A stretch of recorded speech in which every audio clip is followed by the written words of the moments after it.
This is exactly the kind of stuff that I think people need to see.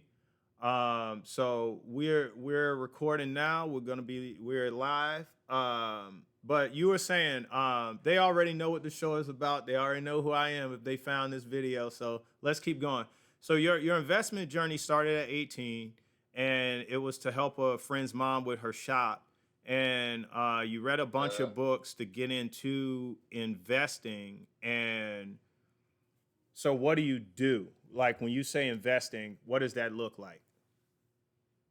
I invest in the stock market mainly. Might do a few commodities like gold and silver, but you know, I like macroeconomics as well. I learned a bunch of stuff from financial statements, how to read them, Okay. and watching videos on investments. I started back when I joined the Navy when I got my bonus. So I didn't want to waste the bonus. So I'm like, what can I do with this money that I have Mm. not wasted? So Where where invested it. where are you I from? mean, I grew up in Jamaica. Okay. Well, I was born in like New York. That's what I hey, Yeah. you heard that, right? You heard that, a fellow New Yorker. Look, he's smiling. A fellow New Yorker. Xavier's from New York as well. Well, originally from DR, but he is from New York. He reps it. So that's my dude too. But okay. So Okay, so what you're saying sounds fantastic. So you got a bonus, and instead of what can I spend this on, you're telling me your first thought was what can I invest this into? Yeah, basically, That is wild. And how basically. old were you?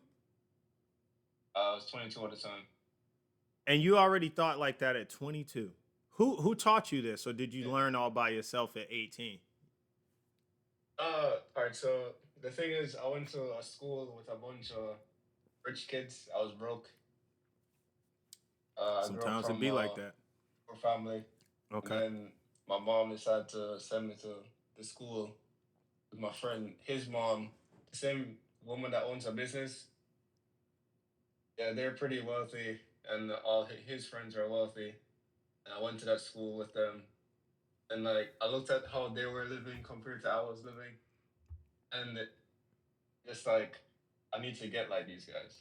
Mm, And that's what I'm talking about. I saw how they lived and what they did with their money. And even I know a couple of guys. I know this guy. He started when he was 16. He did drop shipping. They made a lot of money from drop shipping when he was 16, and he grew up like down the street from where I lived. So I'm like, if that guy can do it, then I can do it. And then I was locked in when I was 22.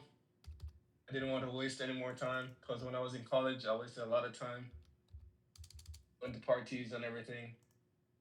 And when you Okay. change, all this changed. So let me ask you, are you maxing out your IRA? What does investing look like to you totality wise? You see what I'm doing, right? I'm doing an IRA calculator. We're not going to use you specifically, but I did use the age you told me. And I'm setting up an exercise. But like, are you investing into your IRA? Did you learn that from the rich folks you were around, and are you maxing yours out? Right. So basically what I've done so far is I build a budget, right? And I try not to spend over the budget, and I pay myself first. Every month, every time I get paid, I send myself like $300. Then the next time I get paid, I send myself another $300. And then at TSP, I try to do 15% and Ooh, still live within the budget. So this is yeah, crazy. This is crazy. yeah. No, this is great. This is great. Just don't overspend. I just don't overspend. And I see a bunch of people my age just spending a lot. I know it's just to build the facade that they make on Instagram pages and whatnot. There you go. I know really rich people, they're not doing what those guys are doing.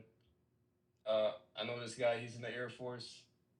First thing he did when he joined the Air Force was he rented a bunch of supercars like Ferraris, Audis, stuff like that. And the really rich guys that I know, they'll never do that. Never. They will never. They don't even post stuff like the only thing they post on the Instagram is like them playing tennis. That's it. Let me ask you, do they even own cars like that? No, they drive like a Toyota, a Mazda. So I'm like, okay, See, that's or crazy, even a right? Ford. Right. But you don't see those guys on Instagram. See that, and that's what I'm trying to tell folks, right? I'm reading I've read Rich Dad Poor Dad, and I was already doing some of the stuff that Robert Kiyosaki talked about in that book, but I don't have the as far as going to auctions. And see, I remember what the book was about because it wasn't just a good read, it's a mindset book, and it's a book of action, right? um you're supposed to do the stuff he talks about, right? So I'm not going after primarily the education piece. I'm going more towards the action piece, like the rich dad that he had, his best friend's dad, who owned the gas station and owned some properties, which is what he went more towards. Like, his father had like a master's degree and was a professor, and so his again, I talked about how we talked about budgeting 2 weeks ago. It all starts from a budget 2 weeks ago. I don't know if you went back and watched that live, but you are talking about the very thing we spoke about 2 weeks ago. It all starts from making a budget. Because a budget is a plan, and you have to plan to pay yourself first, or like the other 99%, you will pay yourself last, which means you don't pay yourself at all, and you will work until you die. It's the first thing I do whenever I get paid. First thing. The first thing is pay yourself. Yep. Yeah. Put some So, money aside. do you have And debt? no, no debt. Good. See, No credit card debt. and this is None of what I'm that. talking about, right? And you won't build any like that either. That's what I'm talking about. I try to see the idea of this Discord is not to come here and just powwow and laugh and like I want to actually help people change lives, and not just me. The guys in this group, you, my brother, Xavier, um, all these people who are joining the live. I want us to help other guys out there who have sight. They have their sight. They can physically see, but they have no vision when it comes to financial literacy, right? Stevie Wonder has more vision than those guys, right? When it comes to finances. And that's the thing that I want to change. We got to make financial literacy sexy to people again. We got to make it sexy to not carry debt, to not be crushed by the weight of debt. We got to start paying ourselves first. I did this little exercise about what you would do with $1 million. I wonder if y'all want to mic up, Corey, since you already unmuted. I want you to answer this one first. What would you do with $1 million? Uh, to be honest, I'll probably fix my mom's house first thing, and Okay. then I'd hold on to it for a little while until I figure out. I watched this video where it said that whenever you have a lot of money, or whenever you just get a bunch of money out of nowhere, you should hold on to it for a little while, so you can feel what it feels to have that amount of money before you start spending. Mm. For So you example, if should you get 20 appreciate it grand, first, is what you're saying. appreciate it first, yeah, Yeah. before you start spending. That money's heavy, especially if it was in a suitcase. You should feel the weight of having that first. I love that. I love that. I don't know who said it, but I actually love that. Although I wouldn't do the same thing because I know inflation is real. Inflation's always working. So the moment you get that money, inflation's working. So if you held it for 6 months, inflation's 3% a year. You're already down a percent and a half Up of dog. buying power. You Yeah, know what I'm saying? yeah, yeah. So you say you fix your mom's house. How much would you think that would cost? Is she back in Jamaica or is she here? Yeah, she still lives in Jamaica. All right. How much do you think that would Um, cost? Just give me a ballpark figure. American. American. Probably 100 grand. All right. So you got 900K left. What are you going to do with it? I'm gonna let it sit for a little while until I'm used to having 900,000. Okay. What's a little while? Until when I Two open weeks? my bank account and I look at 900,000 and I don't really feel the, whenever you feel like your head is swelling Yeah. or Yeah. you feel proud about what you have, Mm-hmm. when that feeling goes away, then I'll look into start investing it. Okay. Okay. Yeah. So how long do you think that would take? I'm trying to go somewhere here, but I don't want to Probably a give it couple away. months, A couple months, like probably 8 six, months. 8 months. Okay. All right. Hold on. What would it be? Right. So 8 months. So we're talking 3%. Yeah, that would be yeah. So that's right. So there's the rest of your buying power when you're ready to go with it. You okay with that? Yeah. All right. I actually like what you said more so than what other people said. You don't have debt, so that's great. So most people would rush to pay off debt, and it would look steeper than that for most people. And what I said in the video, and this won't give too much away, is that most people would rush to buy a $500,000 house. So half of that wealth is gone already. Half of the riches, right? It's not invested, so it's riches. It's not wealth. So half of their riches would be gone already. And then they would buy $100,000 car, more than likely, maybe two. So now they're down to $300,000 left. And what are they going to do with it? Now the family starts calling up.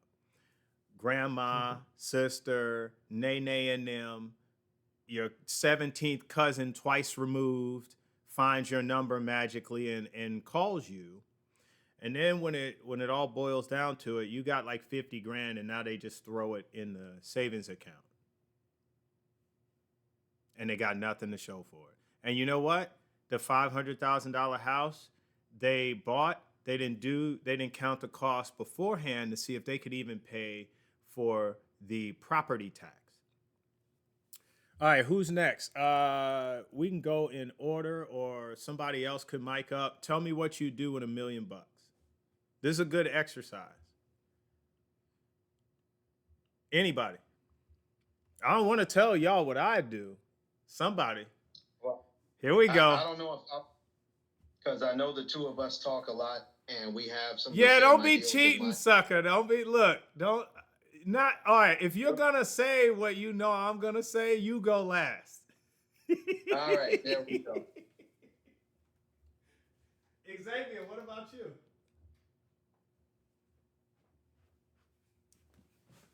Sorry, I had to fix my camera. Yeah, go ahead. What would you do? Let me pull out my calculator right now. You know I'm in the real estate business. I do. Oh, you going there. Oh, I gotta be quick-witted. Quick with it and quick-witted. Yeah. So right now, there's a business going on. Y'all better take notes. Sorry, go ahead. Tourist area. This business is starting to boom right now. It's been coming up for a while, but now it's really getting popular. Okay. In the tourist area of Dominican Republic, you could buy an apartment. Let me put it this way: you could buy this about 60. So you could buy an apartment with $50,000. That's ground floor. The apartments are under construction. And what they're doing is they're building these apartments for the hotel workers. So you're not renting to the people itself, you're renting to the hotels technically. To the staff? And that, yeah. Oh, so there's a guarantee they're going to get rented is what you're saying. Yes, sir. Shot through the heart. That's what I'm talking about. Let's go. All right. A friend of mine did that So, recently. there you go. You see. So, $50,000 will get you an apartment, and they're guaranteed to get rented. They're bringing in about $600 to $700 a month in rent. Dollars, not peso. So that's what you Dollars. would do with it. Effectively is what you're saying. I want you to continue talking Yes. and say the whole thing. I was just getting ahead of you. I shouldn't have done that. Go ahead, say the whole thing. No, yeah. That's what I would do. That's what I would do. So how many of these are you I buying? would. I'm sorry. How many? I'm sorry. How many of these are? I think it's a little delay. I'm not trying to cut you off. How many of You're fine. these are you actually gonna purchase if you had $1 million right now? All of them. Just play. No.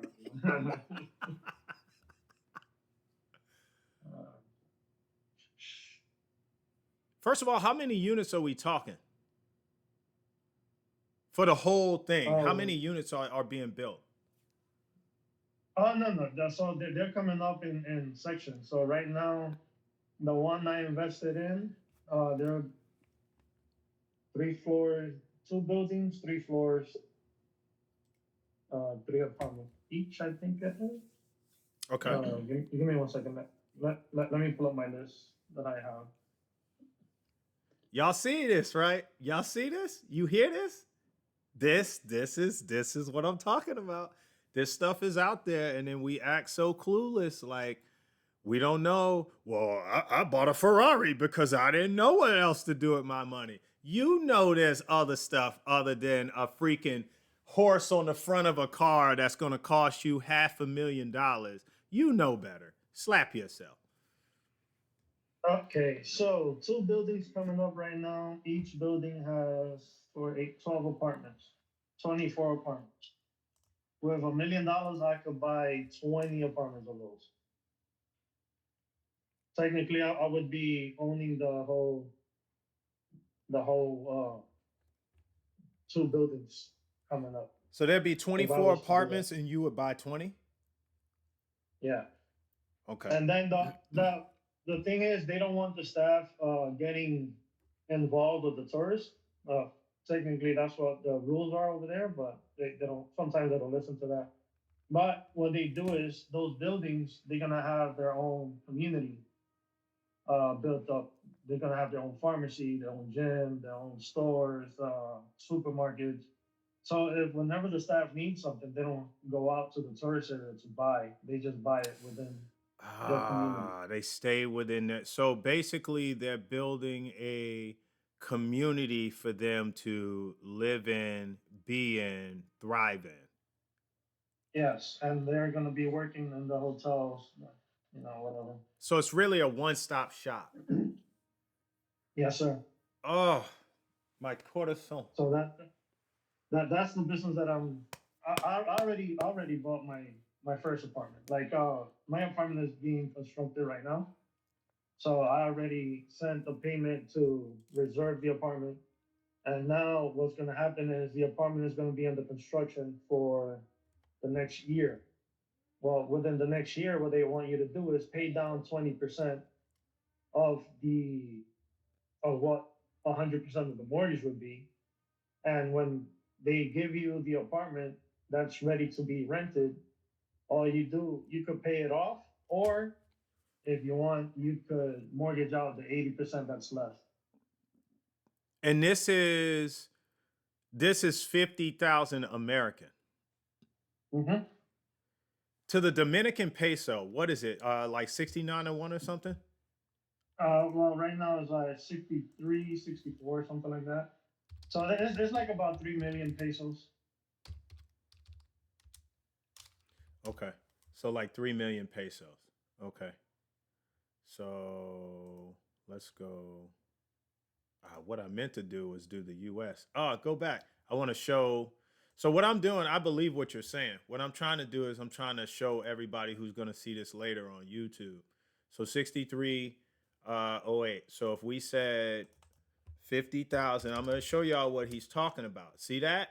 Put a comma here, put a comma here. He's right. 3.1 million, 3.153 million Dominican pesos. And look, I don't trade forex. I don't trade currency. I do what works, and it's not necessarily easy, but this is this market right here in trading currencies is too volatile for me. I have a job with a secret clearance. I can't have my phone during the day, so that don't work for me. But let's get it back to what he was talking about, right? So, okay. So you would buy essentially 20 units if you had $1 million at 50 Yep. grand a piece. That'd be the whole million. Okay. Yep. And you'd have to wait a year for your return on investment. Let me ask you, hold on. I'm sorry. Yeah, you said a year. Would you pay off the whole 20 apartments right away when you say buy 20, or is this like 20% down on all of them? No, that's the whole 100%. No, I know So it is. What I'm asking you is, would you take the whole $1 million and just pay for 20 apartments, or would you take, let me see, would you take $10,000 times 20, which is 200 grand, and reserve those 20 apartments for you, or would you spend the whole million right away? Well, the thing about it is, if you do the whole million right away, the construction will go faster. Oh, because they have Yeah. all the money. Yeah. Oh, okay. I see. So the million would them having, so I'm guessing, hold on, let me see. So it's really 24 times. So they really need 1.2 million for the whole project. Yes. Okay. Okay. I got it. So if you paid the whole million, that would take the construction from being a year turnaround to what, 6 months, 8 months? Could be. Yeah, because what they do is they sell each apartment individually, however many they want to, they can afford or they could buy. But if they have almost the whole amount, the construction will go like into steroid mode. Get it done, start renting them out, and if you take 20 apartments at $700 each a month, I haven't made that calculations yet. 14,000. I got you. Yeah, $14,000 a month would be your rent. And living in Dominican Republic, if you made, let's say, $3,000, anywhere from $3,000 to $5,000 a month, you're technically considered like a king out there. You know what I'm saying? I know what you're saying. So what you would do is you would put the whole $1 million down, buy 20 of the units and leave 4 unbought. And that would speed up the construction. How much? That's the only piece I'm missing. From 1 year to what, like 6 months? Yeah, it's 6 to 7 months. All right, let's put 6 because it's easier math. So you're cutting it in half, essentially. Mm-hmm. All right. So they would go into overdrive. They build your units in 6 months. Now the other 4 units, are they being built at the same time, or are they only being built as they're paid for? No, they're being built at the same time. They're just gonna be selling them as whenever someone comes up and, hey, I want to buy an apartment if it's still available. So they'll still sell them to them. So there's actually a chance you could own all 24. Oh yeah, if I wanted to, I could just take the money, reserve all 24, and just pay down, and at the end, pay off whatever and mortgage out probably the other 4 if I wanted to. So let me ask you. You already said what you would do with it. Now I'm going to ask you a question. I think this is a fun exercise right here. So what if you took we already know that 10,000 is 20%. What if you took 10,000 times 24 and you reserved all All 24 of 24. the units. So now you know Yeah, they're all gonna be I just yours. found out that right now. You know I'm going with this now, right? You look. So you know what's funny about Xavier and I, right? Man, we've been working out at the same gym for a while, right? And honestly, him and our boy Luis, I was gonna say his boy, but I love Luis too. But I just recently like started talking to them. We've been seeing each other for the good part of what, a year? Yeah, something like that. Probably about a year, right? And for the first like 8 months, we just see each other, walk by each other. They lift way more weight than I, and they punked me off the bench a couple times. And they stole my weight. I cried in the locker room, but I came back out with my head up. And then Stop lying. this is my story. This is my story. But so they no, we did nothing but look at each other and walk past each other for probably about 8 months. So maybe for the last 4 months, we spoke to each other and we started just joking, right? And maybe about 3 weeks ago, we actually got serious and started talking about, so what do you do and all that kind of stuff.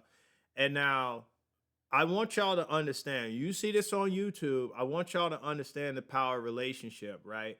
And the power of communication and actually community. I asked him what he did, and he told me he was an aircraft mechanic, been doing that for a few years. And then on the side, he also flipped cars, I think, with your father-in-law. Yeah, And then with his yeah. My dad, father. go ahead, sorry. Sorry, yeah. My father-in-law has been a mechanic his whole life, and we flip cars. Look at that. He I got got a a hard skill his whole life. Go ahead. Sorry. Then I also do construction projects on the side on the weekends and the afternoons whenever they show up. So that's what I want people to hear. I want these young guys to understand that you're a very successful guy masquerading as a plebeian, a pauper, as it were. Not a prince, but a pauper. I'm a I'm a peasant. Shut Peasant. get see this is what I'm talking about. This is what we did for 4 months.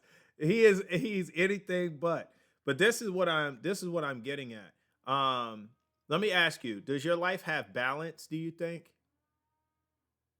Not as much as I wanted to have. It's getting there. I'm still. Because sometimes you work six times a I week. had a wild life. Yeah, okay. But sometimes you work 6 days a week, right? Sometimes 7 days a week. Sometimes seven. All right. See, I want them to hear it from somebody who they would walk past and deem as a normal dude. I want you to first understand this normal looking guy with a really burly beard. He he seems normal if you walk by him, right? And you just look at him, right? But he has a 9 to 5. And they flip cars on the side. Him and his father-in-law. Him and his dad does real estate in DR. And on the side, he as a project manager, would you call yourself? Yeah, you could say that. Okay. Like So general manager for construction. Yeah. okay. So there's four different things, right? And most dudes only do the one, the 9 to 5. And I likened this to football with an analogy last week. So you're only playing offense, right? You just heard from Korey, he plays a lot of defense, right? That's why he doesn't have debt, because he doesn't let his money fly out of his hands for liabilities. He buys assets, right? With $1 million, he'd sit on it for 8 months to make sure he wasn't going to play offense with that. I mean, he wasn't going to be stupid with the money, right? So to make sure he had the best defense for that money before he went and played special teams, which is investing, right? I made that analogy last week, and now you heard from two people, and both of their plans are great, right? So, what were you gonna say? I'm sorry. Go ahead. I was gonna say, just to not have the euphoria. You know, whenever you get something big, of that huge euphoria, you have to wait until that's gone. before you do anything. So that's when people they make the biggest mistakes when they're overly emotional about what they have. Yeah. See, and that's sage like wisdom. Actually, for somebody who's never had that much money, that's sage like wisdom. Because actually, if you look it up, most people hit the lotto and go broke in the first 3 to 5 years. And the reason that is because exactly what you're talking about right now. Um, they've never had, well, it's a lot. There's a lot more to it. So they never had the discipline and made that money. They never made that money over time themselves by being disciplined. So they're missing vitamin D, which is discipline. They also consistently didn't do it over time, so they're missing vitamin D and C. So now you give them just $1 million. Pause. You give them $1 million, and they what happens is that euphoria is there, and so they go out and blow all the money all at once because they never earned it themselves, right? And so that's a very good point. Now, you give a guy like Xavier the money and he uses it right away because he already invests. So he already knows what to invest in.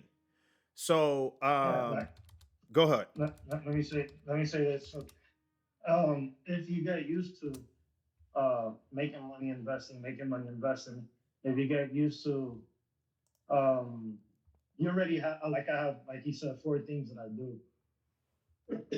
I already know out of the four things what works, what doesn't work, what works faster, what works slower. You already know how you're gonna take that money, invest it, and make more money off of it. So it's not for people that don't do that. They're not used to having money around, or they're not used to seeing a large sum of money. Then yes, the smarter thing to do is, just let it pass, wait on it. But if you already invest money and you already have a business plan on how you want to live the rest of your life, I don't see why wait so long. And because, like you said, inflation is a killer. If you go back to COVID, the year after COVID, the inflation here in the States went up 22%. There you go. There you go. And that imagine you during COVID have $1 million and just waited that whole year. You just lost 22% of that money. Yep. Let me put it on Yeah, the that's big. kind of Keep crazy to talking. think about. Go ahead, Corey. Sorry. I'm saying that's kind of crazy to think about. I didn't really think about the 20% increase the year after COVID. Uh, Look at my but screen now as for you the average talk. guy, and for the average guy, they would have just blown the money immediately after they got it. Me personally, like stocks have been working out well, pretty well for me. Uh, but to have like $1 million that I've never had before, I've never seen $1 million in my life. So I just wanna at least get used to it. Yeah, I don't do anything stupid. and I don't think he's saying you're wrong. I think he's saying Oh no, it's something to consider. He's saying it's something to consider because it's not always 3% a year. Sometimes it's up, way up higher than 3%. And sometimes it's lower than 3%. But on average, since like 1920, it's been 3% a year, steadily growing, right? Um, but if you had that money that year, look at that, look at what you would have. It would take your buying power from 900,000 to 684,000. Now, it'd be a lot easier to earn that 24% back after you figured out what you wanted to do with it and how you want to invest it. You could earn that back. But the point Yeah, is for sure.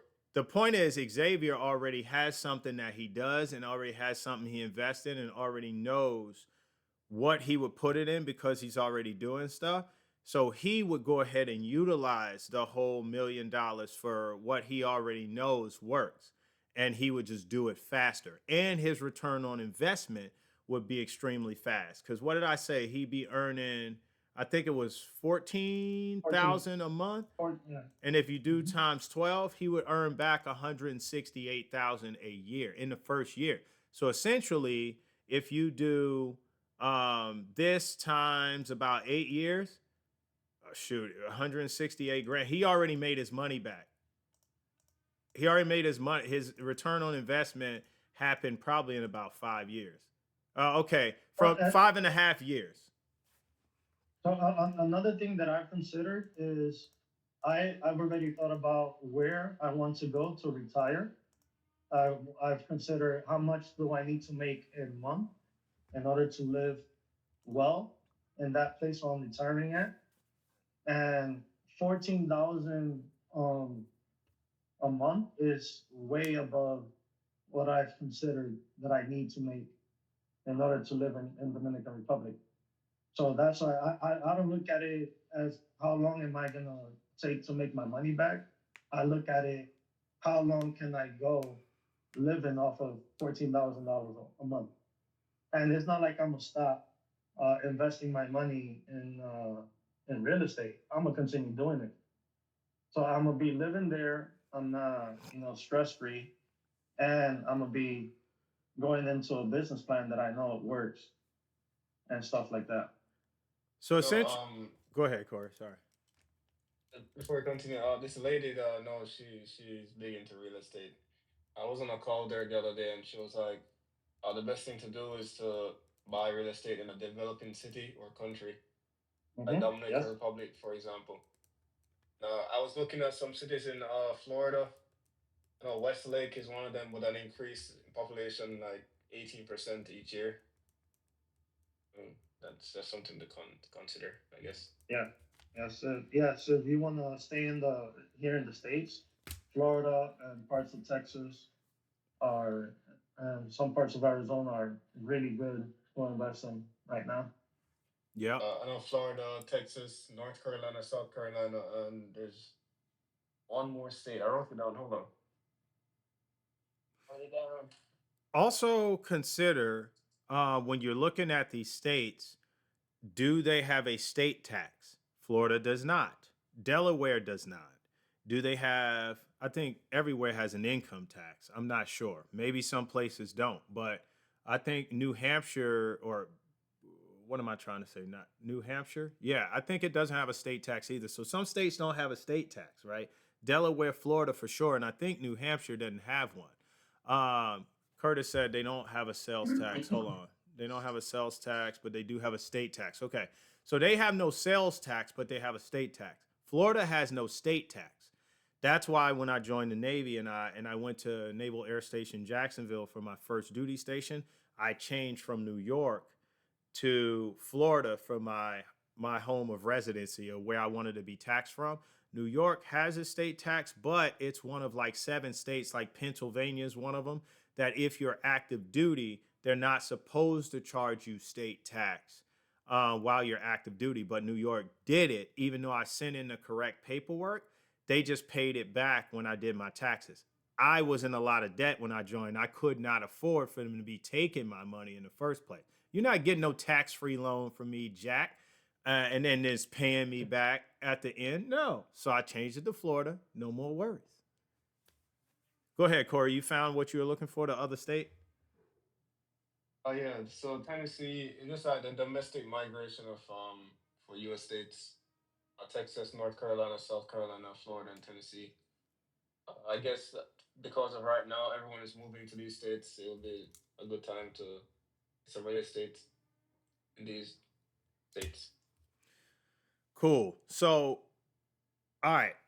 So if you look at my screen and look at the calculator, Xavier said it's not about his return on investment, but I want people to see that in about it's going to be about 6 years, right? But if you go 6 years, you way overshoot it. So before 6 years, he has earned, no, it is 6 years. I don't know what I did before, but in 6 years, he gets his investment back. Return on investment is big to any developer, any real estate investor, anybody who does fix and flips. They do ARV, so their after repair value. they buy a house that's dilapidated or just needs some work, and then they calculate, but they do it before they buy it. They calculate what they need to fix, how much it's going to cost. They grab a couple of construction firms or whatever and figure out how much they would charge to do the work. And then they do the, if they put these repairs into it, what it would look like or what it would be like, and or what it would be like.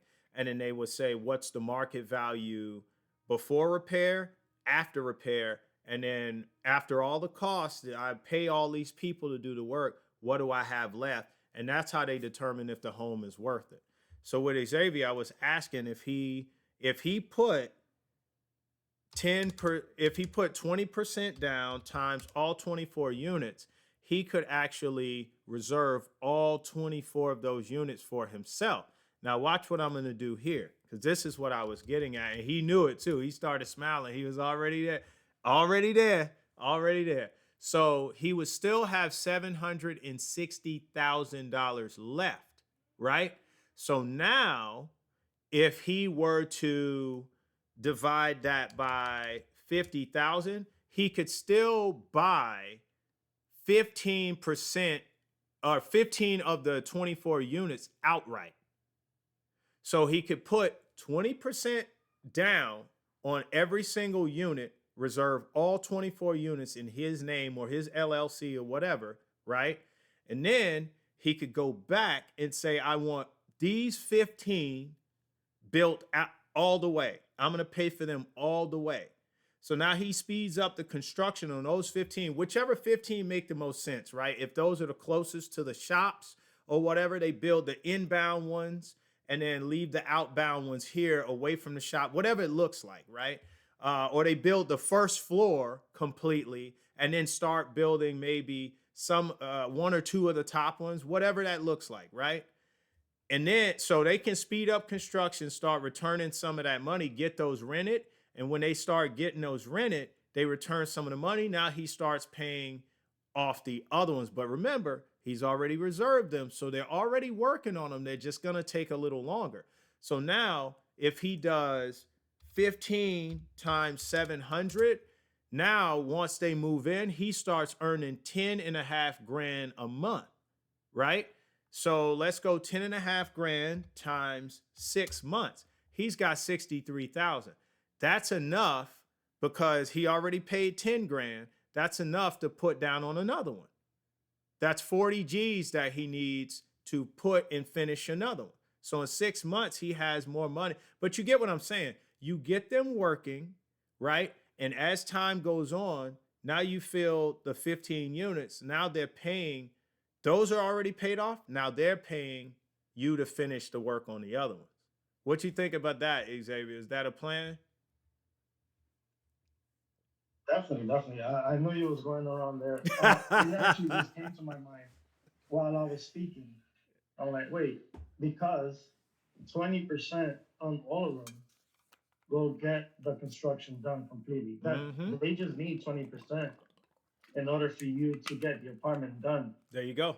So if I put 20% on all 24 apartments, then the construction would be done and everything will start getting rented out at the same time. I tell you, definitely, we be right here. We be right here. Yeah. I'm telling you. Yeah. And see now if he did go ahead. Sorry, another thing on ROI. This is how these apartments are working. So you put down 20%. You know what? Let's forget about the 20%. Let's say you buy one apartment. It gets constructed.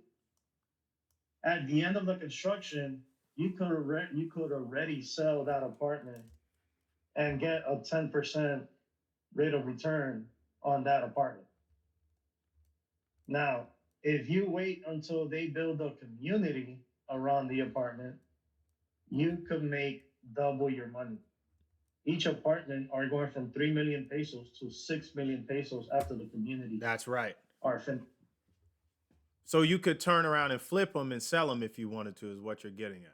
Yeah. If I wanted to concentrate on the rate of return and make money off of it, that's what real estate companies they look at all these numbers. It's just because they're trying to flip them.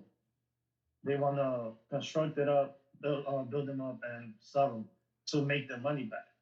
But the reason why I look at the monthly income from the rental is because I'm planning on retiring out there, and as soon as I make some, and as soon as I'm making somewhat double of my income that I make here out there, I'm just gone. I don't care how old I am. I'm not waiting to 60. I'm not waiting to 50.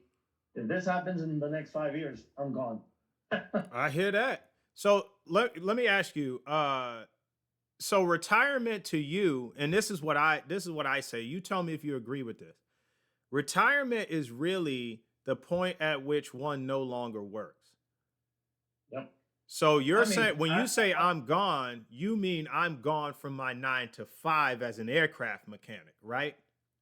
yes, I'm gone from the 9 to 5, and I'm go to live in a place where I'm stress free technically because I'm not worried about all the high expenses from that you get from California There you go. or the United States. There you go. Because with a fraction of what you spend here, you can live comfortably in a lot of countries around us, and a lot of people don't know that. And see, Corey just joined, but he is from somewhere else, so he already knows that, right?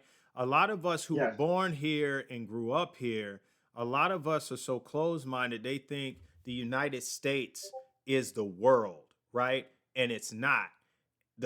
I've been to so many different countries. I don't even know how many yet. I haven't really added them up, but just let's just assume I'm well traveled. I'm gonna start doing like stories from my military career or whatever.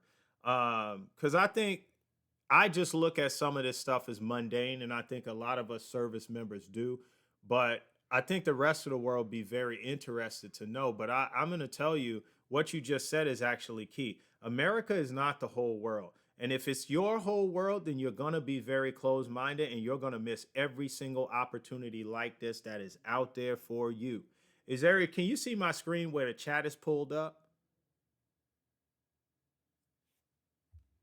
Is the chat pulled up? Or just pull up the chat. Corey asked a question, and it's really for you. Can you see it?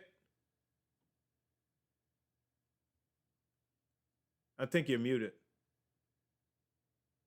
He asked, let Uh, me see. It might okay, be, you see it? I got it. I got it. Okay, cool, cool, cool. How hard is it to get people to live in a rental property in Dominican Republic? The apartments that I'm investing in, you're not looking for people to rent to.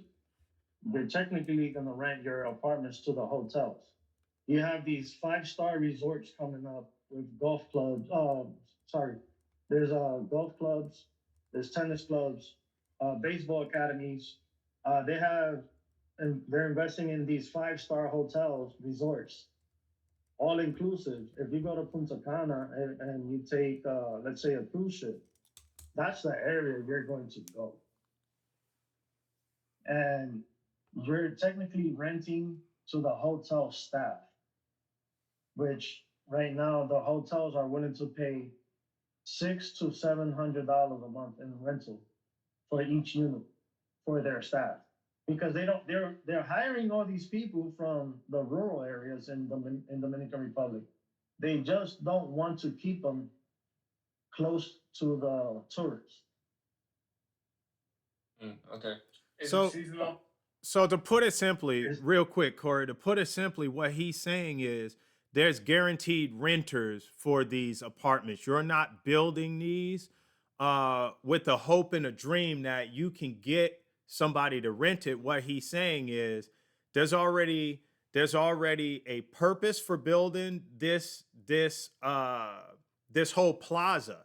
So you have housing units, apartments, and what he's saying is there's going to be bodegas and grocery stores, spas, and all this kind of stuff, all these amenities, because they're bringing people from DR, from the rural areas, to this area to work and live and commune, so they stay out of the way of the tourist. So that also presents a use case for the apartments as well.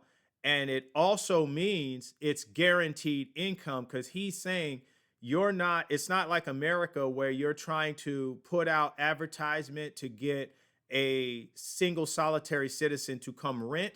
He's saying it's the hotels that are already hiring these people. And also, that means they're paying them enough money to rent, or the hotel themselves is going to rent these apartments from whoever owns them at $600 to $700 per month for the employees. So it's guaranteed money. Is that right, Xavier? Yeah. Yes, sir. There you Correct. go. 100%. Now let's talk about the tourism in Dominican Republic, which is right now, I believe, either the fifth country or the sixth in the Caribbean with the highest tourism rate. Mm, Last year alone, they mm. had 11 million tourists visit the country. That's in 1 year. That's how they look at the numbers. So these five-star hotels are booming. They've been booming for a while, but now you have big names because of the new president that they had. He decided to invest more money into tourism, and now a lot more tourism is coming over, and they have less space for their staff members. So that means Before instead we of trying continue, to go over there with Airbnb, this would be a better plan. I'm sorry. Go ahead, Corey. yeah, now that you mentioned Airbnb, is it similar to Airbnb where you find the hotel, right? And then you build the apartment close to the hotel, offer the service where you allow the hotel staff to be living there. I Is that what I you do? thought You just about build it. it from scratch? I thought about it. I thought about Airbnb. I was asking about it, but right now Airbnb is just concentrating in luxury villas in Dominican Republic. So that just went from owning an apartment for 3 million pesos to building a villa that could cost up to anywhere from 20 to 50 million pesos. That's what Okay. Airbnb is trying is doing renting out there right now. Additionally, additionally, no, it's not like Airbnb. I get kind of how you're saying you put it close there and you rent it out to them. Um, but in Airbnb, let's be real, they're not gonna have one of their employees rent your Airbnb in perpetuity, right?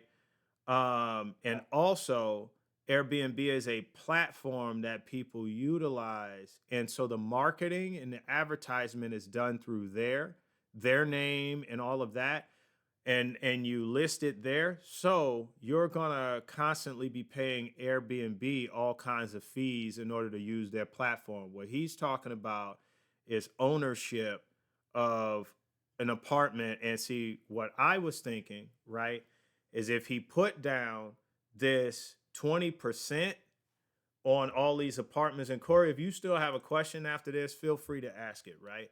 But he would pay 240,000, right? Out of $1 million to just put 20% to get it built, right? Let's say he said they could build the apartments as long as they had 20%. Well, instead of then going and using the other 760,000 to completely pay for 15 of the units, he's already got them guaranteed with a return on investment of a year. Why wouldn't we take the 760,000 and start helping build some stores and some spas and put the 20% down to get the construction built for that stuff? Because you know what he would do then? He would he would just essentially take whatever villas and call them X villas because he would own the whole damn plaza. He could take and put the 20% down for the gas station, the 20% down for the store, the 20% down for the spa, and maybe own 80% of this whole complex that they're going to build with a return on investment starting in 12 months, guaranteed from the apartments. That's true. Yeah. So then you Makes would sense. take 24 times 700. Even if the store, the spa, and all the rest of that stuff, whatever they're going to build is not done, let's say his 20%, that 760 with 20% on the rest of it covers it all. In 1 year, you're going to start to recoup $16,800 a month. So let's say it's going to take them another year from that year to finish the whole thing. Now he's earning 16,800 a month. What could he do with that? So every month, let's say he could put more and more money into it and help speed that project along. See what I'm saying? So $1 million actually has a lot more utility when you actually know more and you've done your homework. So now with $1 million, you knowing this, let's say you got to know this whole Discord group and you got to know and trust everybody here and you got $1 million. Would you now hold on to it for 8 months? Or would you look to Xavier and say, hey, I want to buy some of these and do that? I would. There you go. You see why we're building this? That's why we're building this, because if you win with the $1 million and you invest with him, he's going to win. Y'all are going to, it's a symbiotic relationship. You see what I'm saying? So like, and that's what this is about, right? So I'm not about, honestly, I think your idea is a great idea for most people, because most people would just blow it because I don't know what to do. And they play hot potato. They act like the $1 million is hot and they throw it at whatever, and wherever it lands is wherever it goes. You're exactly right.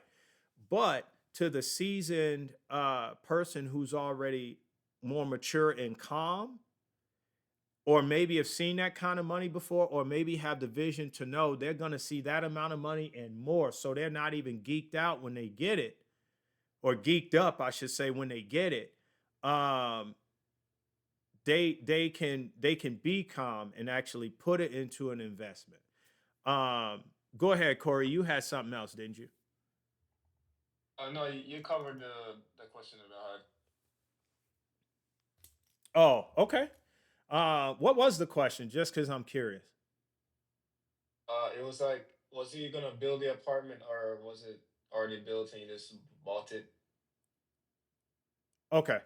Um, I got another question for you, Xavier. Do you know? So it takes 1.2 million to build all these apartments, because 50,000 times 24. We did that, right?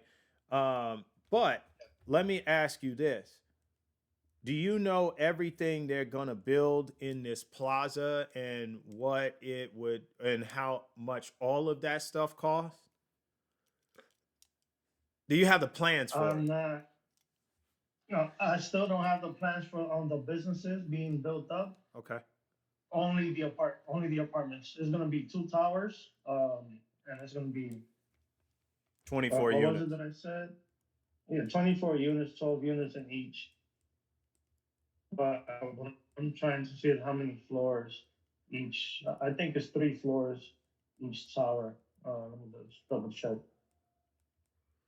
So 4 units Yeah, so per three floor. floors each. Yeah, four units per floor. That's the only thing I have right now from the engineer that's building the place. I'm waiting on the contract. He's gonna email me this week coming up a contract to sign for the apartment that I reserved. And in that contract, I'm gonna see more details. Okay. And when are they looking to break ground on this project? They already started building. Oh, so people already bought some of Yes. the units or put 20% down? Yeah. So when my banker, because this is my cousin is a banker over there, and the engineer is her client. So I was talking to her last week, and she told me that the engineer was her client, and he was starting to build. When she sent me the list of apartments, there was only 5 apartments left Ooh. available. So yeah, he already had sold 19 apartments. I wonder And why. with my apartment that but with my apartment that I reserved, that's he only has 4 units available. Mm, See that? Look, folks, opportunity is out there, and it not, and time waits for no man. Neither does any opportunity. Some doors close and they'll never open again, or if they open again, they'll open at a higher price. That it'll be way up there, and you need a ladder now to reach it. Whereas you could have just walked through it on Oh, the ground floor. another thing I forgot to tell you guys about is that this is a rumor that I've heard. I'm not 100% sure. Supposedly, Donald Trump is starting to build a resort over there in Punta Cana, Dominican Republic. Mm. So that's going to be another 5-star resort coming up.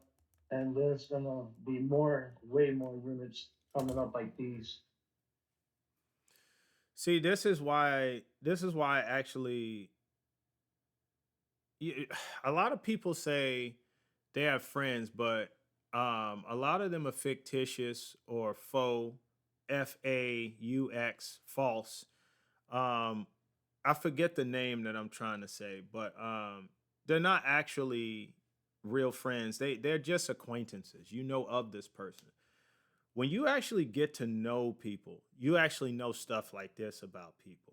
And you actually can build a community, like literally with what he's talking about, right? You actually can build a community with people. You commune with them, and you actually know each other in depth, and you can actually build with them, and that's what I'm talking about. So, there was another question I think I was gonna ask you, Xavier. Wait, go ahead and ask that, Corey. Go ahead. Yeah, so is it possible to own a rental property overseas while you're in the military? And Absolutely. how the legality of how it works, being tax returns and stuff like that. So yeah, I know you can Yes, own property being active duty, but go ahead, Xavier. but in Dominican Republic, as long if you could buy and own properties as an American citizen, the only thing is that IRS will try to get their cut from whatever income you have out there. So I have dual citizenship. I have my Dominican papers. I don't worry about IRS trying to go after my money from out there because if anything, I could renege American citizen. Not that I want to do that, but I can. I have that option. As an American, I've heard about American citizens owning rental properties in different countries and some countries, even in Africa, that IRS has gone after them for a cut of, I don't know what's the percentage that they try to get, but they want to see some payments for taxes So purposes. that's actually a big that's a fantastic question you ask, and what Xavier just went into, that's very real, right?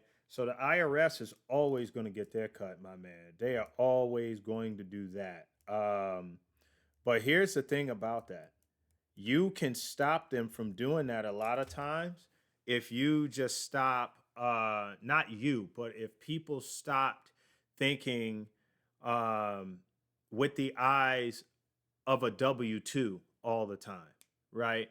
um so as a civilian, most people are W-2 employees, but they don't even know most jobs actually offer you to be a 1099 contractor. And what that means is that you're employed by their company, but as a contractor. So you're over here versus everybody over here who's employed directly underneath the umbrella of the company.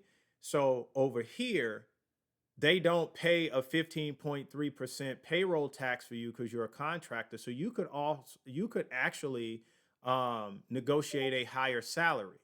And also, and I'm just talking about the mindset. Don't go into the technicals of. So let me get to the point. So we think in terms of W-2 all the time and doing everything as a single proprietary citizen. But what if you had an LLC and you were buying the properties under the LLC? See, there's tax breaks and tax cuts and tax write offs you can do for an LLC because it's a limited liability company versus you as a single solitary W 2 kind of citizen, right? The people who get taxed the most are W 2. 1099 contractors are taxed less and they have more right. Even if they're taxed the same, they have more that they can actually write off for work because they drive to work. So that means they can write off gas or mileage. They can write off any supplies they had to buy for work because this just means W-2, the company supplies all of that, but you ain't getting no write off for getting to work. We already pay you. You better get here and get fired. They can account for their gas. They can account for a pencil, a pen, paper, any supplies that they had to buy. They can write that off at the end of the year.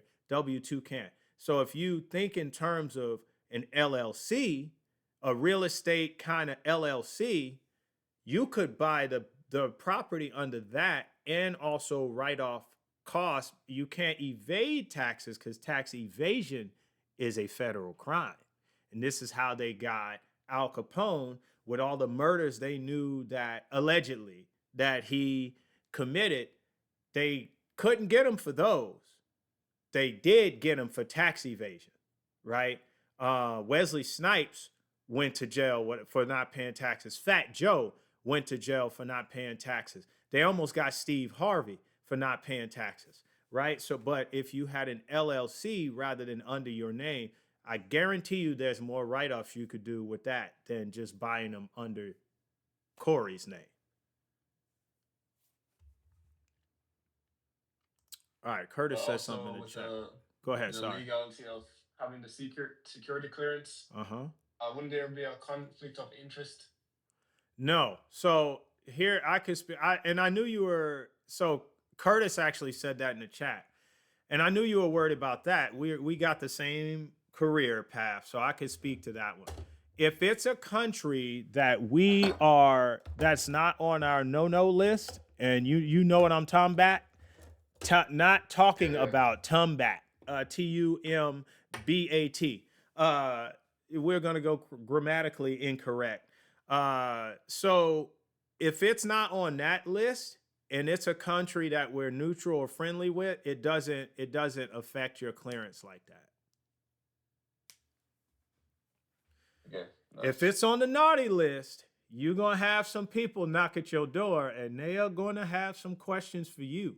And see, if they revoke that clearance or suspend that clearance, then you can't work in the current field that you work in.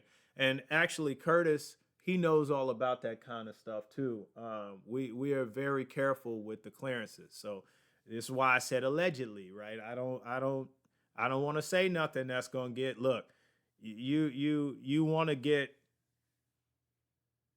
I'll put it this way: you ain't trying to get canceled on your job and in life. You know what I'm saying? But okay. Did anybody have anything else before we move to Curtis? Because I want to know what he would do with the money if he wants to answer. Curtis, you want to go? Or can you? All right, so now that you mention it, right, after listening to Xavier, I think that's how you pronounce your name. Who? Xavier. Oh, Xavier, yeah. Xavier. Oh, Yeah. Xavier. You say Xavier. Okay. My bad. But yeah, so still, I wouldn't let the euphoria get to me, and I'll think about the things that I could use the $1 million to invest with. Real estate is always a good option. You know, you find developing cities, as the lady mentioned to me the other night, or developing countries. Dominica, Jamaica. Jamaica is a huge developing country in the Caribbean right now. A lot of the guys they're buying real estate properties there. Another guy he recently bought like a unit of an apartment close to where I live. It's pretty expensive, but a lot of people are migrating from different countries and just traveling throughout the Caribbean. Talk about it. So you can get money through tourism. Xavier mentioned earlier as well. The stock market is always good because I really I've gotten like really attached to the stock market kind of because I just love how the things work. It just makes so much sense after reading so many books and like just fun. I know it's really just fun. It's This like guy. I've been trading for a couple months now. I made a good amount of money, I guess, Talk and about it.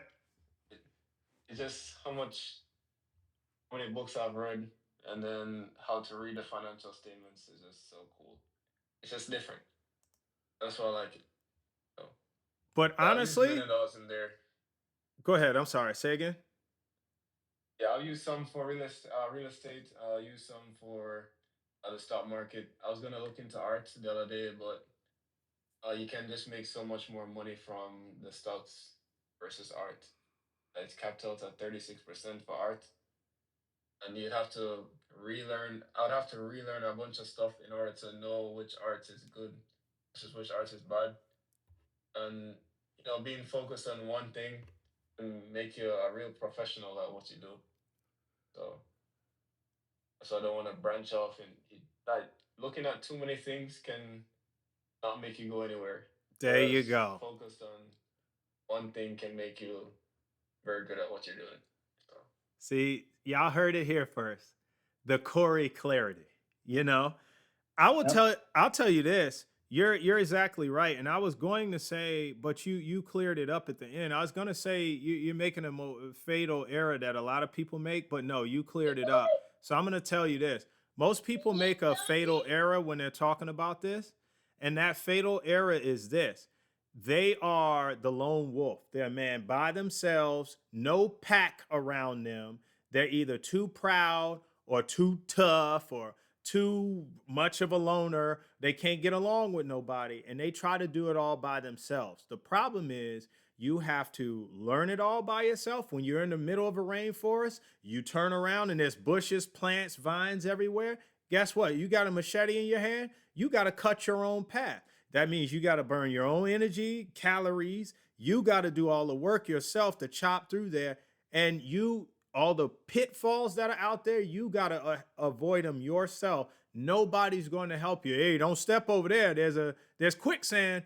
You're in the quicksand already, right? So you're by yourself. You got to mhm. learn it all by yourself. You got to do it all by yourself. You got to carry the weight all by yourself rather than becoming a master of one craft, right?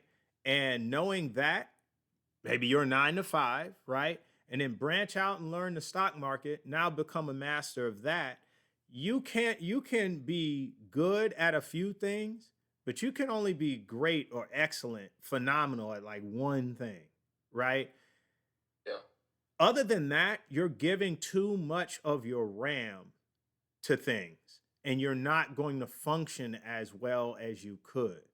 Why would you settle for 10% investment growth over here, 10% this, 10% that? Look, I'm getting 10% growth in 18 different things. Well, shoot, you could have had 200% growth in two things and you would have made even more money than you would have in eight. So you basically said that at the end and I love that. Xavier, you were going to say something? Yeah, I was gonna say, there's definitely good options out there that you could follow.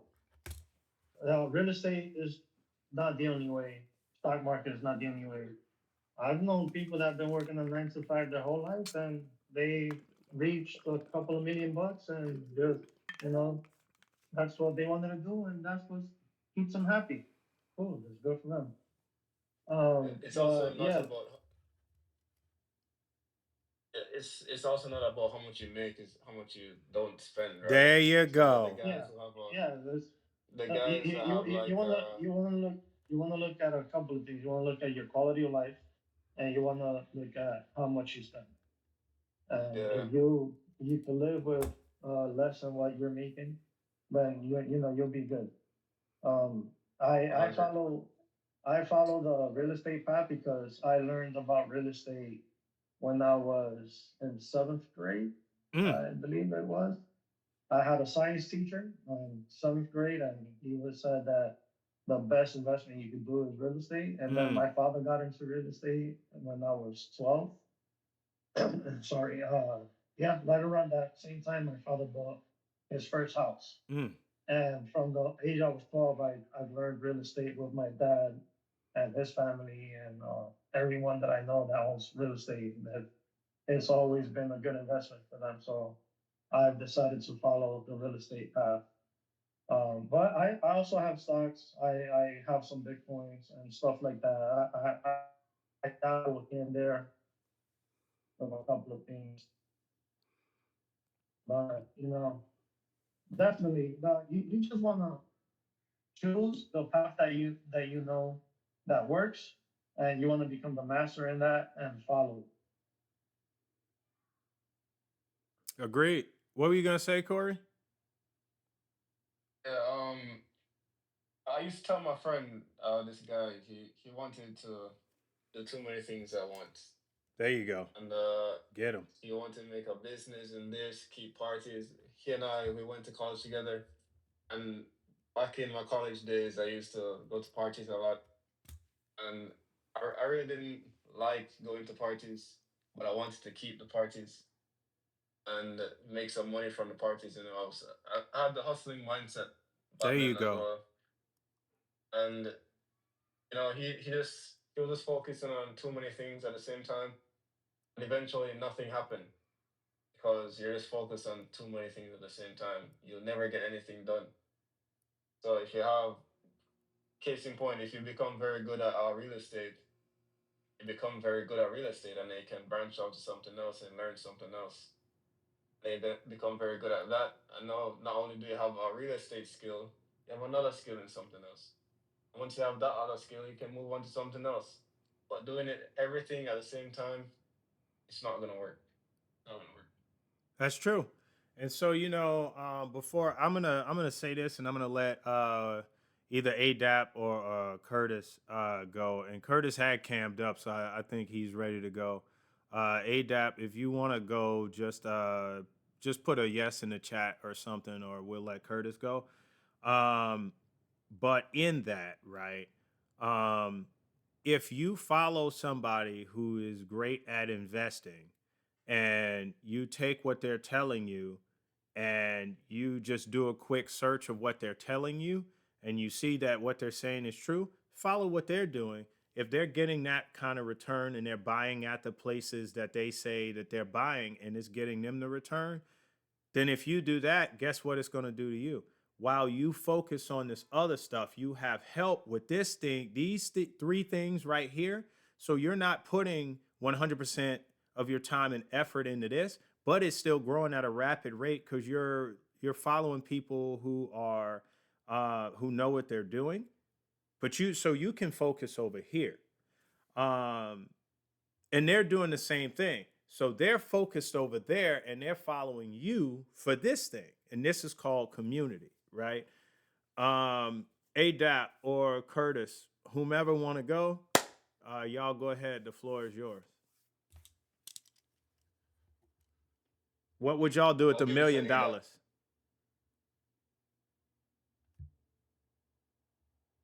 Go ahead, somebody. Anybody? They must be busy. Oh, little man has your attention. That's one of my other brothers. Where's JT at? Curtis. Curtis, the floor is yours if you want to go. It's all you.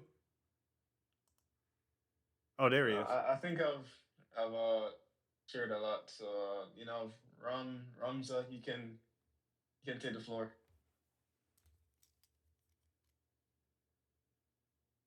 Waiting on you. Yeah, you. We can't hear you though. Are you muted?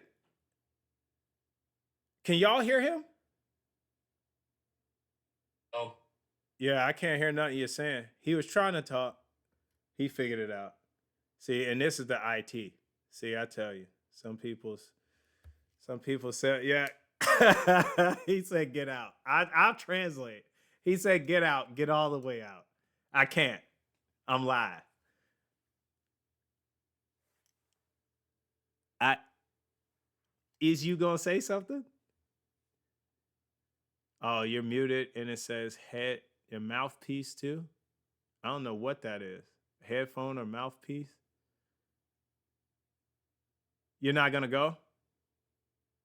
Or you're trying to figure it out?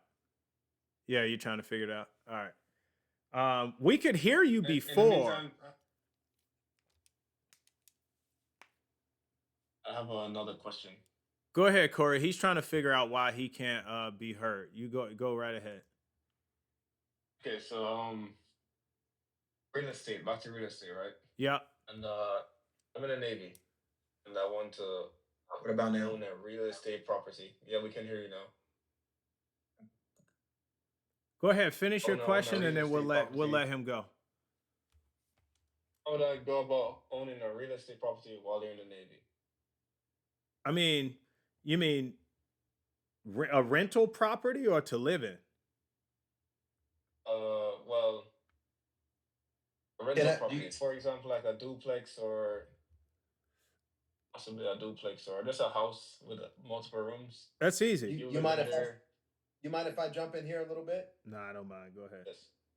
Oh, So if once you qualify for a VA loan after you've been in for so long, you can even go as far as to buy an apartment complex as long as you can afford it within the VA loan.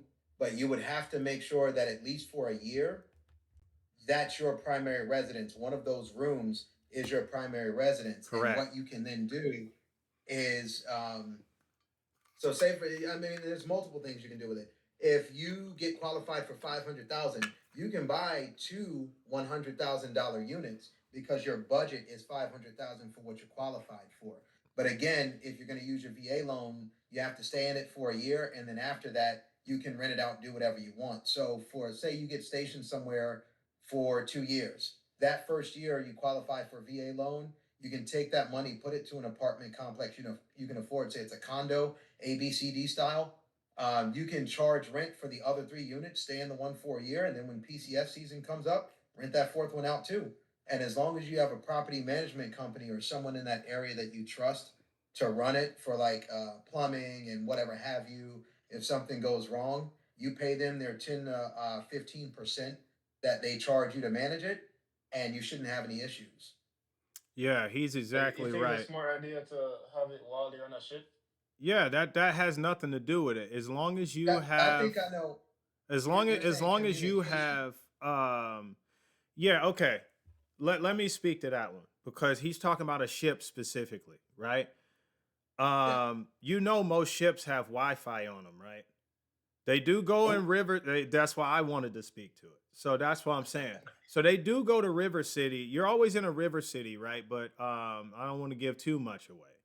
You're always in a River City, but one of them is least restrictive, and they let you make calls on and off, and all that good stuff. But when you go to operational mode, they shut everything down, so you may not be able to communicate. So, yes, it is smart to do on the ship. You just have to have the foresight to set all your processes and stuff up before you leave. Or if you need to make payments every month, everything should be auto pay before you leave. That way, if you can't communicate with the bank, if you can't communicate with the management company, if you can't communicate with whomever is uh, stateside or wherever your properties are, you've already set do the if this then that. You've already set gambit, so to speak, if you're a Final Fantasy 12 liker. You've already set these auto processes up so that you don't have to do that. But yeah, ships have Wi-Fi. People can be laying in their bed and actually call you. Um, so get what I'm saying. Yes, this is, but that's not a dumb question. That is a very, very smart question. And it lets us know exactly who you are up here. Somebody's home. And so the lights are on and somebody's living there and thriving up there, right? The elevator reaches the penthouse suite with a guy like you. So the fact that you're asking this question is very telling of who you are.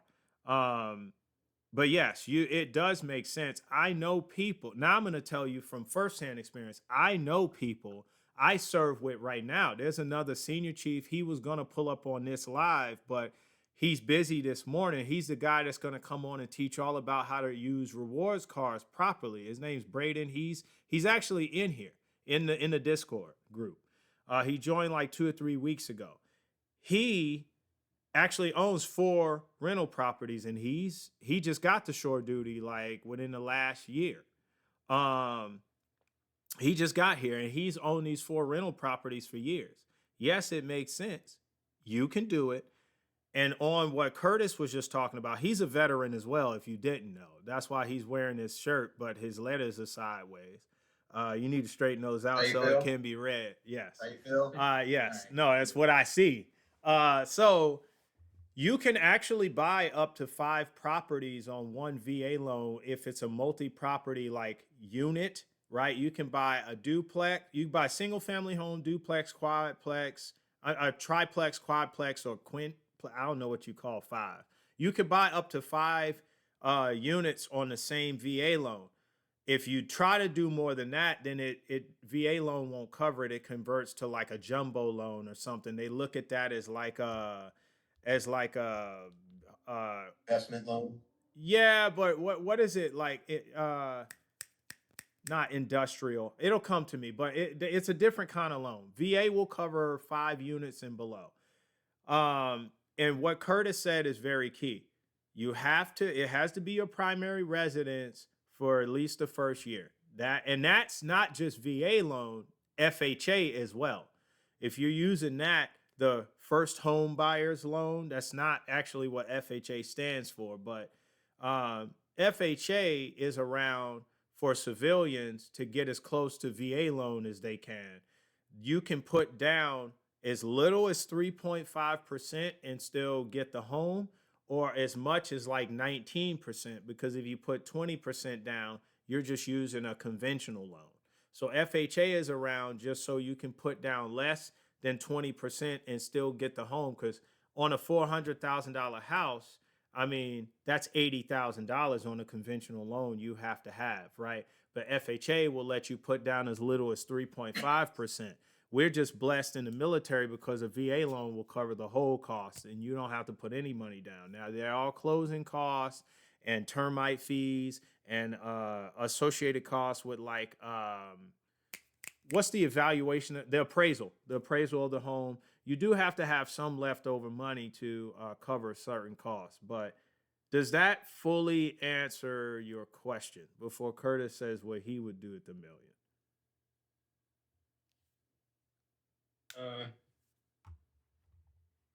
I'll come back to some more questions. All right, Curtis, go ahead. You got the floor. All right. Do you mind if I share a screen for this? I don't. Can you? Can we see it? Or it's Yeah, going to let's see. cover your screen. Now, he's had all this time to plan and plot, so this maniacal sucker probably is going to come up with something great. How about that? You guys see? I don't know what you're talking about, dog. If I minimize, can you guys see my screen? Hold on. I shared yours. Yeah, go ahead. All right, cool. So yeah, I did a little bit of it as soon as he mentioned it. First of all, that's my budget. I did this a couple days ago. I'm not going to go in there, but this is some of the stuff that I put in there. You can see mortgage, home insurance, car payment, car insurance, electric, septic, because you got to know what you're working with. But if we're just talking $1 million, the very first thing I would do, this is a sheet I made for Boxable. If I were to take the money out of Boxable, which is the shipping container type homes that Will and I discussed. That modular homes. Modular homes, correct. And that's how the city's going to look at it too. Yeah. I took about 200,000 of that. And if I were to take $200,000 of the $1 million being given, I would take it and put it straight into Misty. So it was initially for Boxable. I modified it to if you got $1 million. So right away, as you can see, we would be starting out September of 2025. Here in October, you gain $13,000, and that's based off the calculation of the previous month plus 6.6667, all the way down here %. You do that, that's about 6% a month to about 72% a year. a little bit more than that because Misty right now is paying anywhere from 80 to over 100% return on investment. So if you put 200,000 in here, you're going to get roughly about $160,000 ROI. So, and that's yearly if the current trend continues. If at any point in time it goes down, they typically trade off the dividends you get because the equity starts going up. So then the price of the stock goes up, and then it becomes an equity stock. But I've done a calculation all the way from September of 2025, and you look at the end of next year, you have $526,000. And again, this is by running the same calculation of the previous month plus 1.6% roughly. Did you use So $1.09 each share? That was the most recent dividend they paid. no, I just have it at 6%. Okay, Yep, per month. go ahead. So You got it. when you're looking at this calculation and you're scrolling left and right, I'm gonna go here where you get to 1 million. 1 million off of this would be in 2 years, 2027. At the end of that, you're already there. So I mean, you look at this from a perspective of sit your money there and let it sit. Make sure you're getting paid your dividends. If you're not getting paid your dividends, you may want to move to a different one. These stocks do tend to be a little bit more volatile, so be careful. But that being the case, what they're currently paying in a year, you would get back enough that if the next year they didn't do so well, oh well, you got your money's worth out of it. That'd be about 200,000 I'd take, which is a fifth. What I would do next 200. is How much in a year? so in a single year, let's start with from September to September. Let's Yeah, go here. September yeah. to September, you're up 233,000. Okay. Because I got the So dividend yield at 166.91 if you see my screen. yeah, so that's based off of past performance, and they kind of mix past plus present. I Yes. went with the current rate of like around 72 to 80%. Okay, fair enough. So yeah, though it does fluctuate, I gave kind of like A a buffer. foundation, like Yeah, a minimum. yeah. Yeah, so I it got could you. be even higher than that. Yep, So yep. then, primary business that I want to run, I run a business. I think we talked about this a little bit ago, week or two ago. I run a business where we attempt to find people that have been foreclosed on, and we get them their surplus funds back after the sale of a house. If say your house is paid off of your grandparents, they pass and they don't have a will or a trust or anything set up. It hits probate court because nobody claims it. Nobody even knows they're gone, they're passed. And then 4 months later, you find out, hey, your grandfather passed. Oh, and by the way, the county's already taken the home and sold it. That's right. You can you can contact that county and say, hey, I'm an heir to that person's estate. Was there any money left over? Give me my money. And essentially, you walk through the process of that. A lot of people don't know that they're owed money. So I check skip tracing sources, which is essentially finding people, finding their names, and then I go on the county sites and I look for this information and I compile it. Once I compile it, I then find a way to skip trace or find those people. I make sure that they're not on the do not call registry because I don't want those fees. And uh, if I should call someone that's on that registry, you get fined per violation. So I run their information through the do not call registry. And if you want to buy the entire every area code in America, it's about $22,626 a year. Some of that money from the million would be going right to here. So I've done a calculation here. 22,000 would be for the do not call registry every year. 1,000 a month would go to ads. $200,000 would be to have someone build me an automated system complete with skip tracing so that it automatically pulls whenever I pull the information off the site, which would be automated. Hey, these people just hit foreclosure and the sale went through.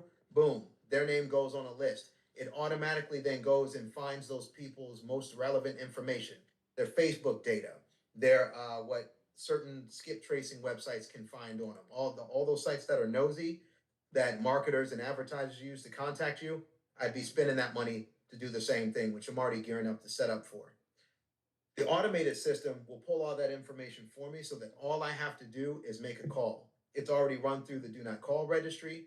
It's already been verified that they're the most likely match to the person that lost their home. everything would be already set up and ready for me to just schedule and make a call. It's also going to run ads for me so that it can say, hey, you lost your home in a foreclosure or auction, give us a call, have our number. It'll also have a Calendly or other website that you can reach us. So when you click that ad, now I have leads and good leads because they're putting their information in the system for me to contact them. So that's why this amount of money, and the average cost I would say is around somewhere around $20,000 to $50,000 that customers or clients leads would be owed. So if you're taking about 30% of that, you're taking 15,000 a check. But this amount of money, which is the 200, 222, 234, so about 244,000. And of that, the 200 should be a one-time cost, and the rest would be yearly cost. So about 42,000 for yearly cost. I would use that to build an automated site and platform that I can then find leads to call them up, get them their money, and take 30%. That's that. I'm gonna pay family because as they make me money, I'm gonna give them more money. So I give them 50% commission and I give them full access to the site and tools for free. They're going to work for me to make me that money. So why wouldn't I? In addition to that, I'm going to pay family, gift them a certain amount of money a year. In Delaware, this taxable year, I believe it was 18,000. You can gift each family member, and it's tax free if you put it as a gift. Ooh, it's So by usually doing this, 10. That's awesome.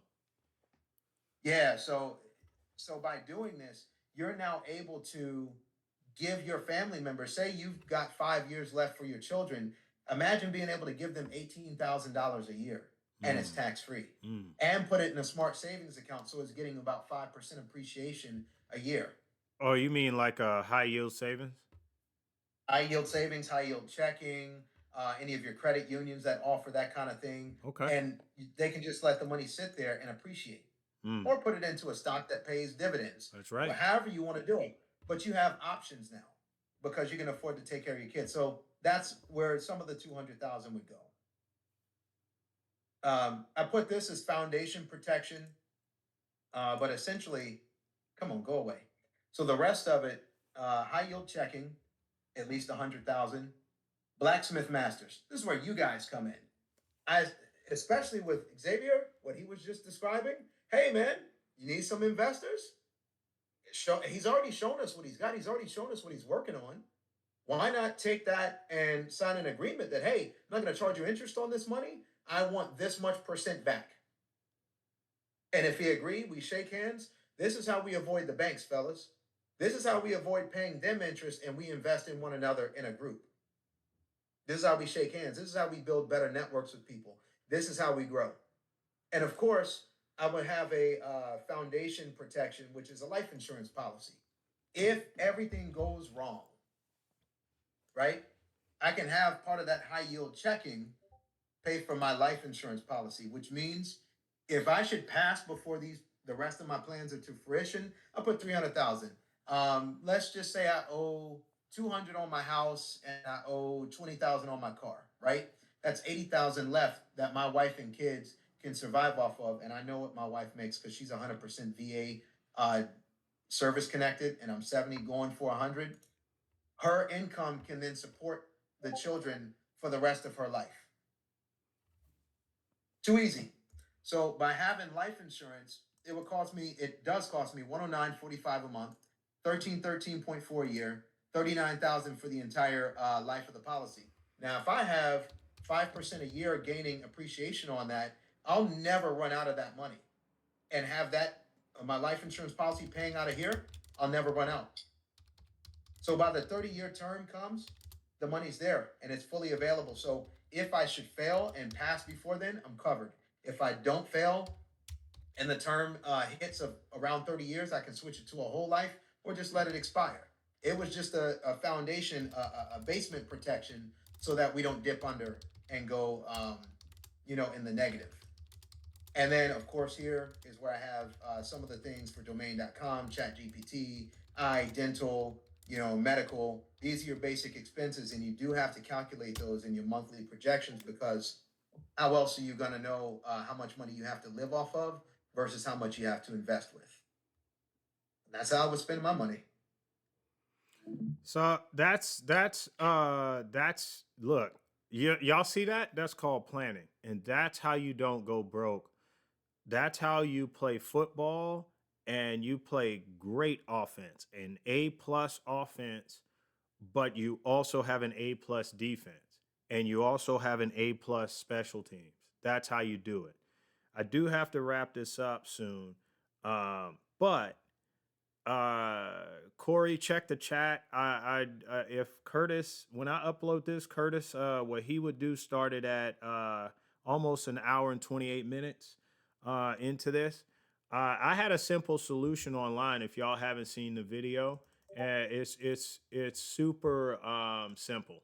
Okay, so I'm gonna pull this up, and It's the up to. this is not what I would do with the money, because after Xavier talked, I changed my whole frame of mind. But this is exactly this is what I told them. So if you had $1 million, you see Orchid Island Capital behind me, right? Orchid Island Capital pays huge dividends. In fact, if you look at the bottom of this screen right here, right on top down here says it pays 20.03% dividends, right? Y'all can all see that, right? Right here where my mouse is. All right. So it's currently trading at $7. Hold on, let me click this. Divided by $7.14. That would buy you 140,056 shares, right? Each share pays 12 cents, right? So you multiply this by 0.12. That is the dividend payout you would get for the first month. For the first month. Y'all hear what I said, right? For the first month.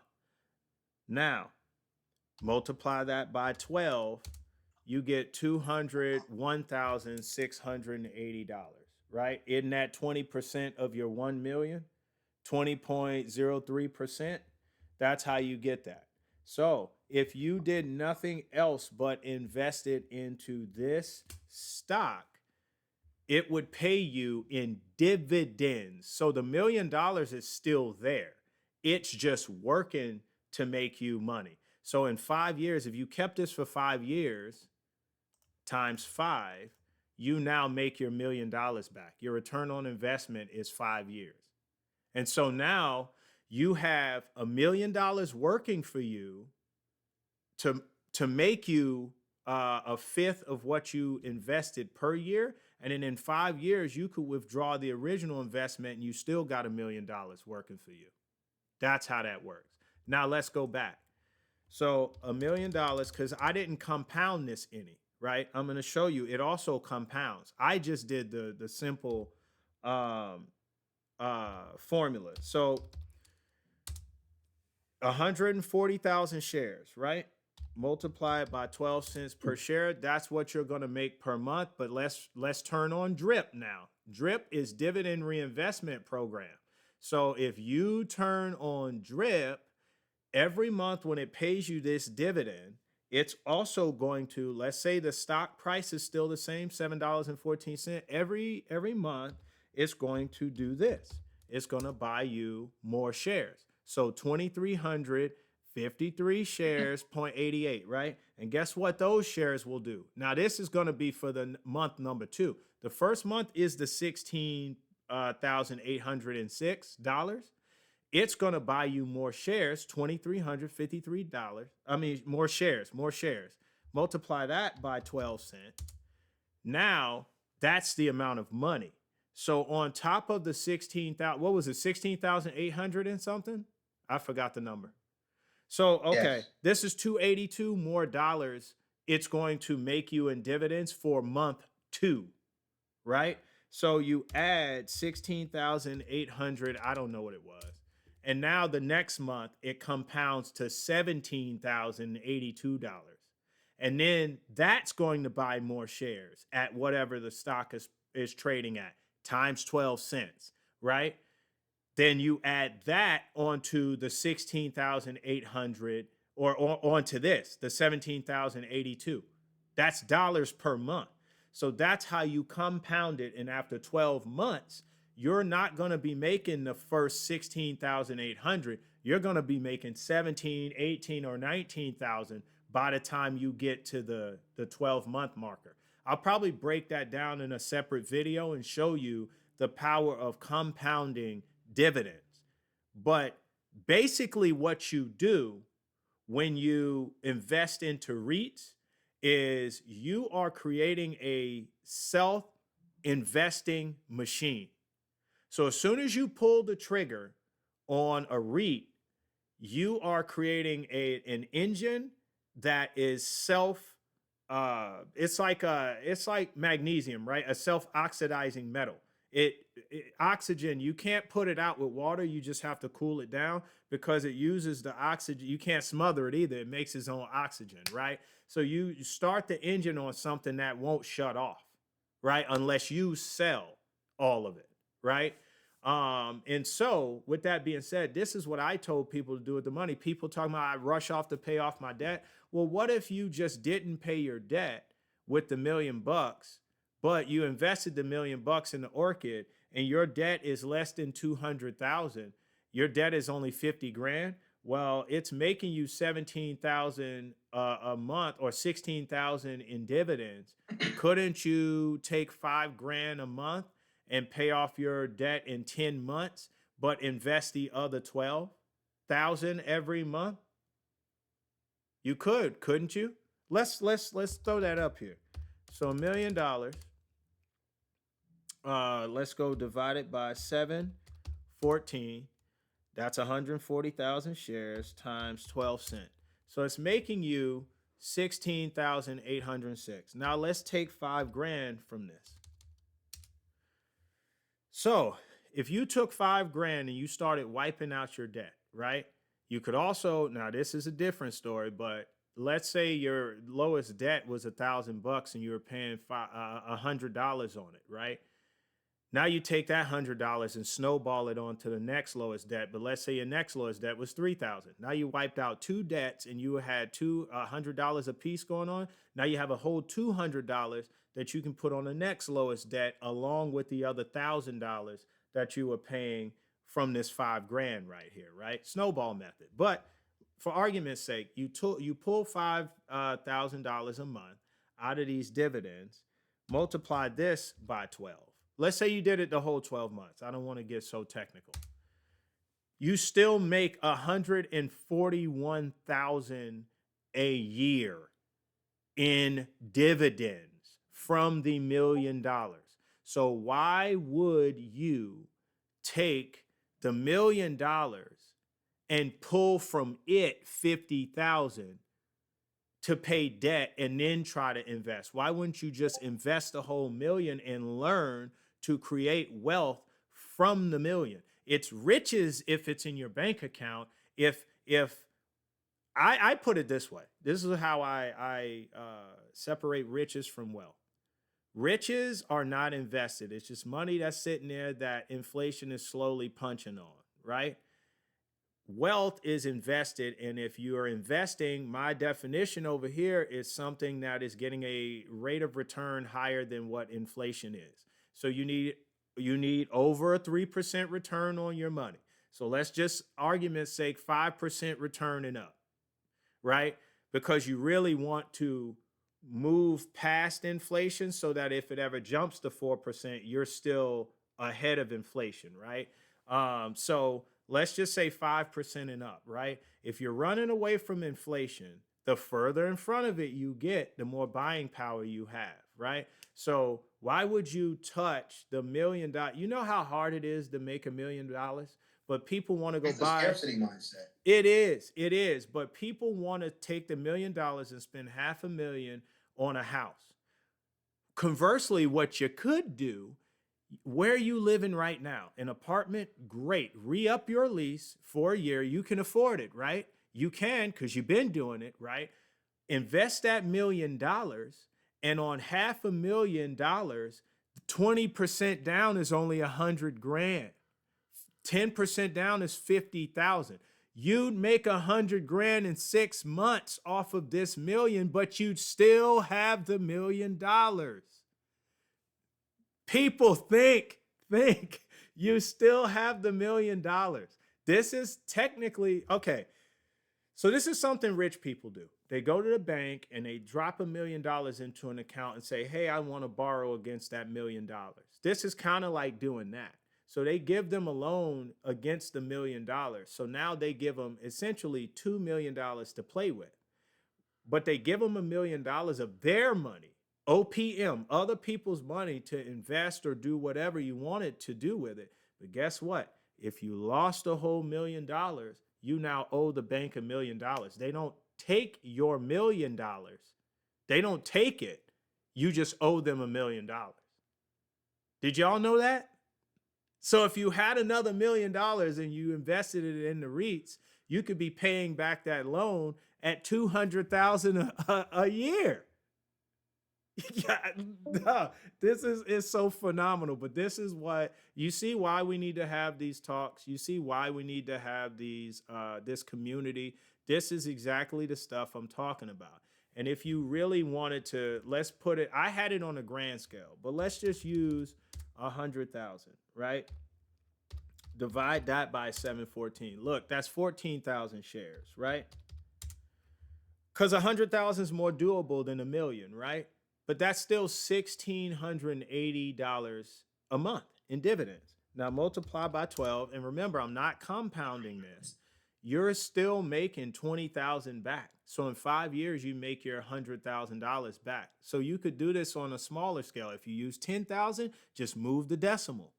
You see what I'm saying? So like, you can take your money, invest your money, and create something that's going to earn your money back. Your return on investment is like 5.5 years. But if you compound it, it's actually less than 5 years. You can pull the ripcord on something that won't turn off. You can do that. You remember?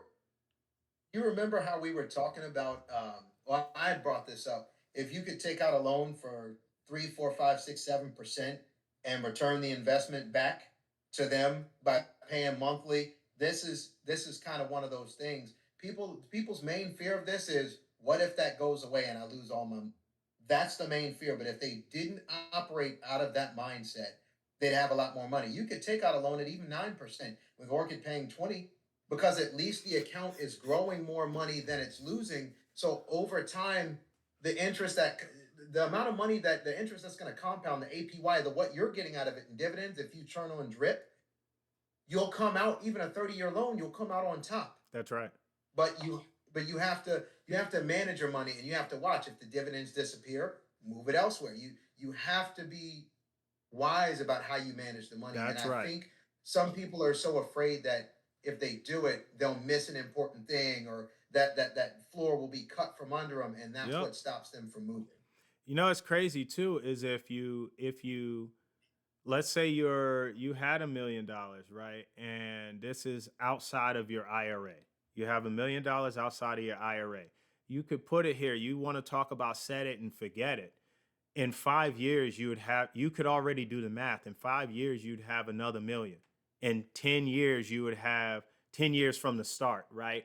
Or another 5 years on top of that, you'd have another million. Every 5 years, you're turning $1 million on that $1 million. And actually, remember how compounding works. The more money you have, the faster it compounds, right? So you'd actually start having another $1 million in less time. And so that's why I want y'all to put your heads together with me in this Discord. I want to make a game show, and I'm not playing about this. What would you do if somebody lent you $100,000 at a 0% interest for 12 months, for 365 days? What would you do with it? And the smart answer, okay, obviously what Xavier is doing, he could return it in 12 months and have earned more money than that, because he could buy 2 of those apartments fully and return the money and on the 366th day with no interest added on to it, and now be earning $1,400 a month, right, from it. Conversely, with what we're doing right here, you could earn $20,000 with their money and return 100 grand back to them. But now you have something that is gonna rebuy itself every single month, even if you didn't touch it. And then that would still grow and grow and grow and grow and grow. But most people would go spend the money. So they're like, what do you mean borrow? They wouldn't know what to do. What do you mean borrow? I have to give it back? Why would I even take it? I don't, you would take it because you could use it to earn money and it would just show people's, but you would have to, it would show people's lack of financial literacy and what they actually know about finances. But of course, you'd have to do like 10 seasons before you let the cat out of the bag that you can use the money to earn money because once you tell people, now it's not a show anymore. You know what I'm saying? Anybody got any closing remarks? I got to wrap this up. I can't say my closing remark. You said wrap it. Never mind. I Pause. got 4 reasons. Pause yourself. Yep. Pause yourself. All right, folks. Go ahead, Xavier. You got something? No. I'm good. I'm good. All right. Well, I tell you what, I appreciate you fellas for joining. And you know what? This is the community that we really need to build. Sorry, I'm just writing closing remarks because I'm going to put chapters in this video so people can skip to my loo if they want to. Learn how to do that. It wasn't as tough as I thought. I appreciate y'all for joining. I know this one went double the amount of time that we normally do, but I appreciate y'all. Be alive in that Discord chat. And if you find something interesting, put it in the forge. If you find something that's purely investing and money related, put it in investing. And we will see y'all here again next Saturday with another great show. The forge is going cold. I appreciate y'all. Have a good weekend. See you at the gym for some of you. See you on Monday. Lifting planets. All right, man. Take care. I gotta get my headphones to charge because I'm about to die. All right. All right.